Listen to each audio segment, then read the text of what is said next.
You're listening to The Deep Dive with Cody and Skye on the Flying Monkey Podcast, TMFP Radio. You ever get that feeling like you want to really wrap your head around something complicated, but without having to wade through all the, the jargon and stuff? Yeah, definitely. So today, that's what we're doing. We're going to try and tackle this really tricky issue of parental alienation, but from kind of an unexpected angle. Right, parental alienation. And just so everyone's on the same page, we're talking about, those situations where one parent is, influencing a child to reject the other parent. It's a really tough dynamic to deal with, and today we're digging into the work of Dr. William Dubree. He's an experimental psychologist. Right, an experimental psychologist who specializes in behavioral analysis.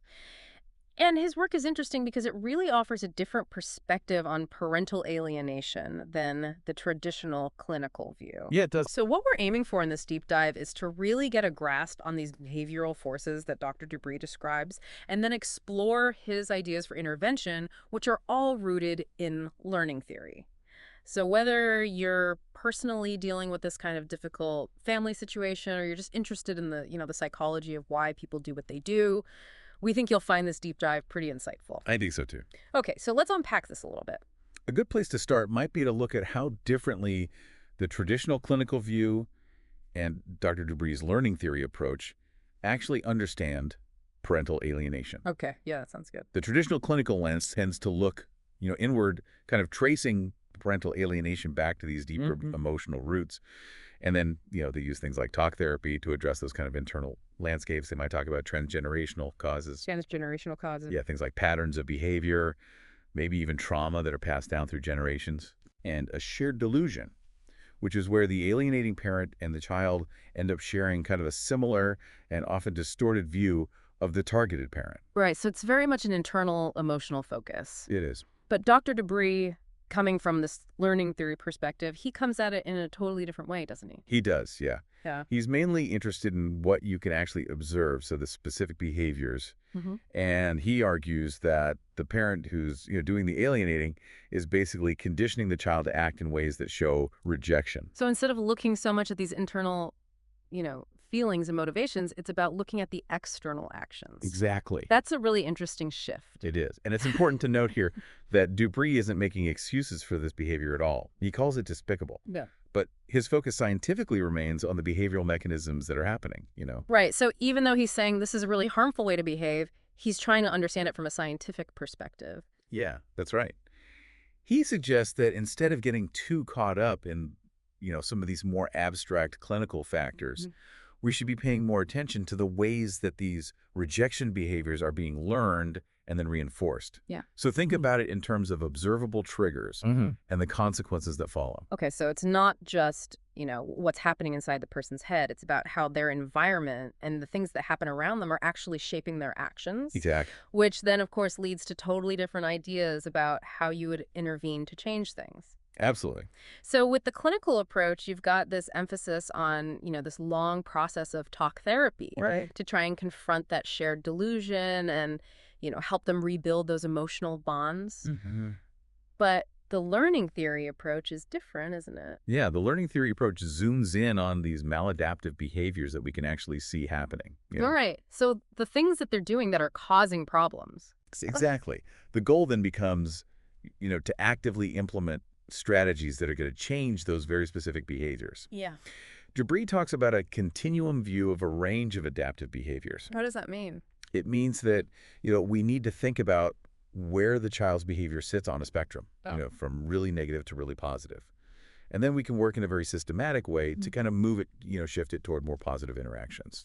Okay, so instead of, trying to, delve into their deep past or, uncover these subconscious beliefs, it's more about, okay, what are they doing right now that's not working, and how can we change that? Yeah, exactly. It sounds like Dr. Dubree is also pretty skeptical about how effective that traditional clinical intervention can be in some situations. He is. He points out that there's this very real problem when a child keeps living mainly with the parent who's doing the alienating. Right. So even if you're making progress in therapy, the environment at home is kind of undermining it. It's like a constant undoing of any progress. Yeah. Yeah. He points out that the courts, often allow this situation to continue.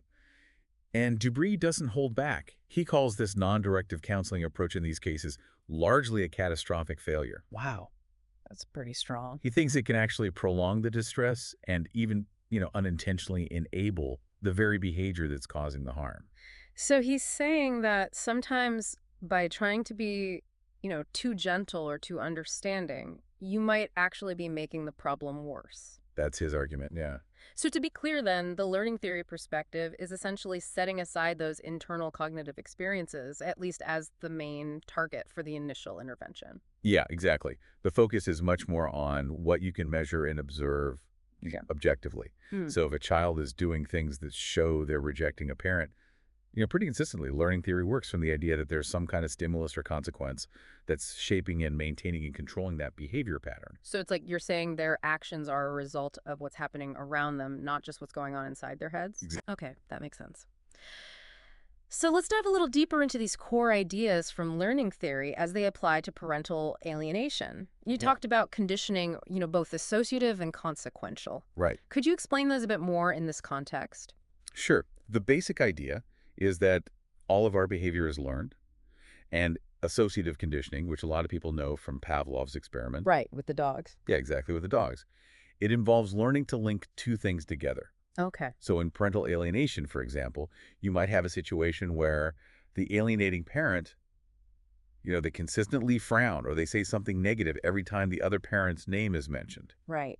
And because of that, the child might start to connect that name with those negative feelings, even if they haven't actually had a bad experience with that parent themselves. So it's like a negative feeling is getting attached to that person, even though there's no real reason for it? Exactly. And then you have consequential conditioning, which is about learning based on what happens after we do something. So if a child, expresses negative feelings or says something like, I hate my other parent, and then they get a hug or praise or extra attention from the alienating parent. Uh-oh.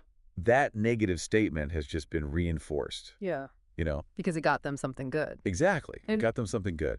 That makes the child more likely to do it again in the future.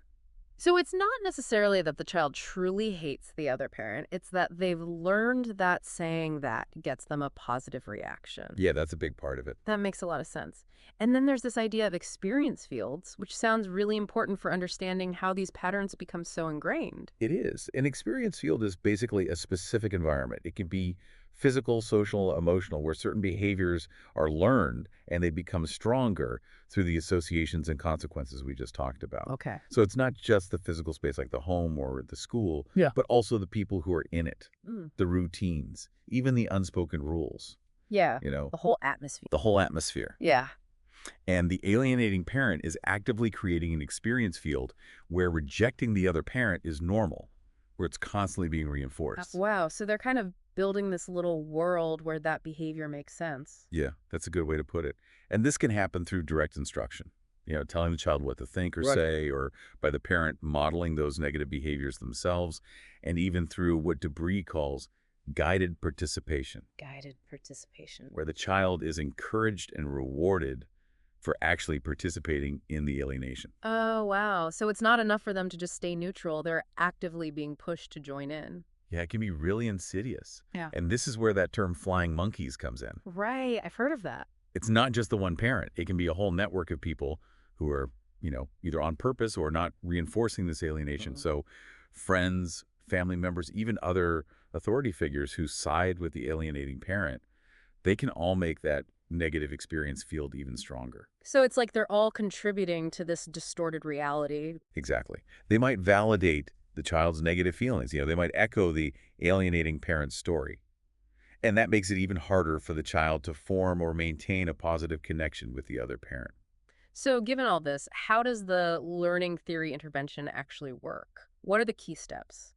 The most important thing for any real lasting change, according to this perspective, is to really reduce the impact of that negative experience field. Yeah. It's like trying to grow a plant in bad soil. The chances of success are pretty slim. Right. You need to change the environment. You have to change the environment. And a really critical step, even before you change the environment, is to properly train the targeted parent and maybe any other supportive people who will be involved in the core principles of behavior change methods. Okay, so give them the tools to understand and deal with this situation. Exactly.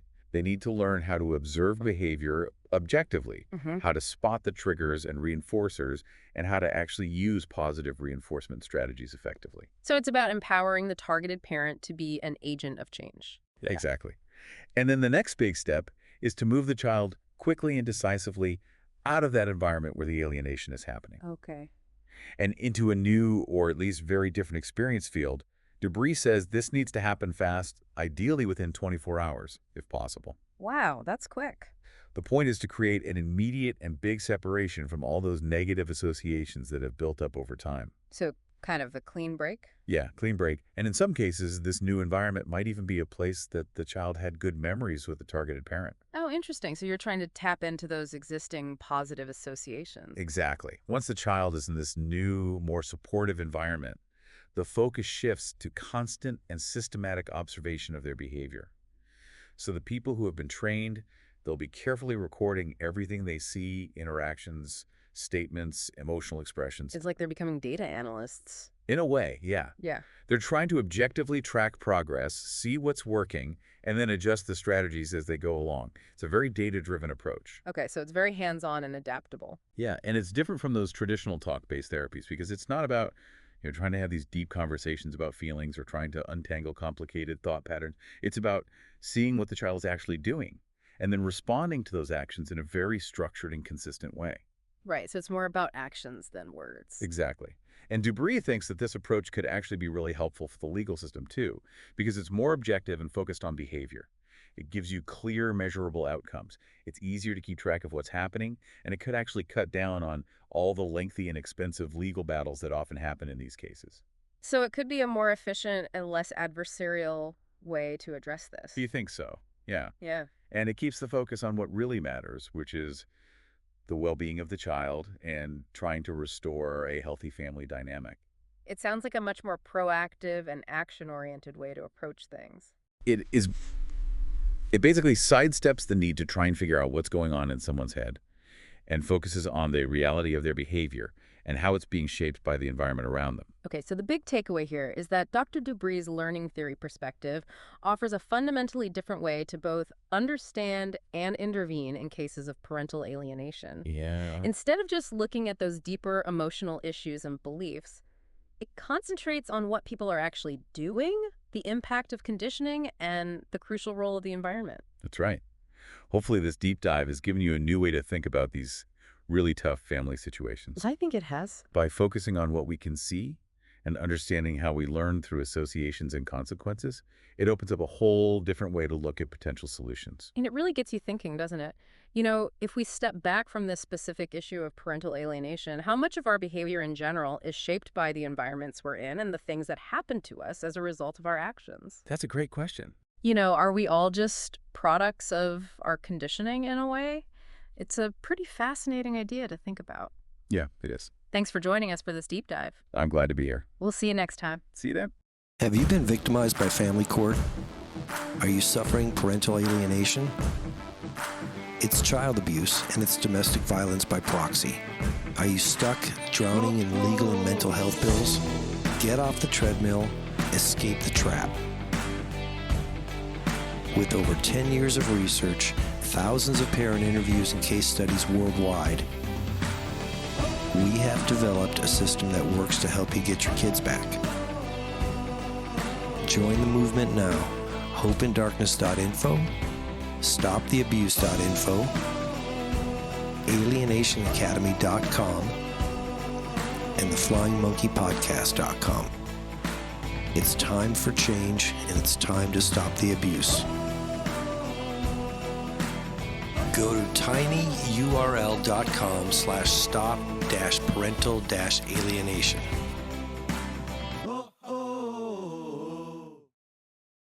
Thanks for watching the Flying Monkey Podcast. Like, follow, and subscribe to our social media sites on Facebook, X, YouTube, Rumble, TikTok, and Truth Social. You can also go straight to our webpage at www.flyingmonkeypodcast.com.